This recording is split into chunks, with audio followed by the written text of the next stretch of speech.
ਲਓ ਜੀ, ਅੱਜ ਦਾ ਉਨਵਾਨ ਹੈ ਗੁਰਬਤ। ਹਰ ਕੋਈ ਭੈੜੀ ਕਹਿੰਦਾ ਏ, ਕੋਈ ਵੀ ਨਾਮ ਨਾ ਲੈਂਦਾ ਏ, ਫਿਰ ਵੀ ਫੇਰਾ ਪਾ ਜਾਂਦੀ ਏ, ਬਿਨ ਸੱਦਿਆਂ ਹੀ ਆ ਜਾਂਦੀ ਏ। ਬਣਦਾ ਕੋਈ ਗਰੀਬੀ ਕੋਈ ਨਹੀਂ, ਐਡਾ ਜੁਰਮ ਗਰੀਬੀ ਕੋਈ ਨਹੀਂ। ਵਾਹ। ਤੇ ਮਾੜੇ ਵਾਸਤੇ ਮਿਹਣਾ ਕੋਈ ਨਹੀਂ, ਜਿੰਨੇ ਮੰਗਣਾ ਦੇਣਾ ਕੋਈ ਨਹੀਂ। ਸੱਜਣ ਦੁਸ਼ਮਣ ਅੱਡ ਕਰ ਜਾਂਦੀ, ਝੂਠਾ ਨਾਲ ਫਿਰ ਰਹਿਣਾ ਕੋਈ ਨਹੀਂ। ਹੈ ਸਹੀ। ਤਾਂ ਖਰੀ ਫਰੇਬੀ ਕੋਈ ਨਹੀਂ, ਐਡਾ ਜੁਰਮ ਗਰੀਬੀ ਕੋਈ ਨਹੀਂ। ਬਿਲਕੁਲ। ਤੇ ਸ਼ਾਵਾਂ ਨੂੰ ਓਏ ਅਖਵਾਉਂਦੀ, ਸ਼ਾਵਾਂ ਨੂੰ ਓਏ ਅਖਵਾਉਂਦੀ, ਮਾੜਿਆਂ ਨੂੰ ਸਲਾਮ ਕਰਾਉਂਦੀ।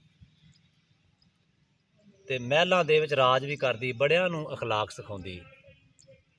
ਇਹਦੇ ਵਿੱਚ ਵੱਧ ਤਹਿਜ਼ੀਬੀ ਕੋਈ ਨਹੀਂ, ਐਡਾ ਜੁਰਮ ਗਰੀਬੀ ਕੋਈ ਨਹੀਂ। ਗਰੀਬੀ ਕੋਈ ਨਹੀਂ। ਆਖਰ ਵਿੱਚ ਕਿ ਕਚੱਜਿਆਂ ਨੂੰ ਚੱਜ ਸਿਖਾਵੇ, ਕਚੱਜਿਆਂ ਨੂੰ ਚੱਜ ਸਿਖਾਵੇ, ਮਾੜਿਆਂ ਨੂੰ ਸਲਾਮ ਕਰਾਵੇ। ਉਸਤਾਦਾਂ ਵਾਂਗ ਸਜ਼ਾ ਵੀ ਦੇਵੇ, ਵੇਲੇ ਦੀ ਇਹ ਕਦਰ ਕਰਾਵੇ। ਮੰਗੇ ਮਿਹਨਤ ਖੁਸ਼ ਨਸੀਬੀ ਕੋਈ ਨਹੀਂ, ਐਡਾ ਜੁਰਮ ਗਰੀਬੀ ਕੋਈ ਨਹੀਂ।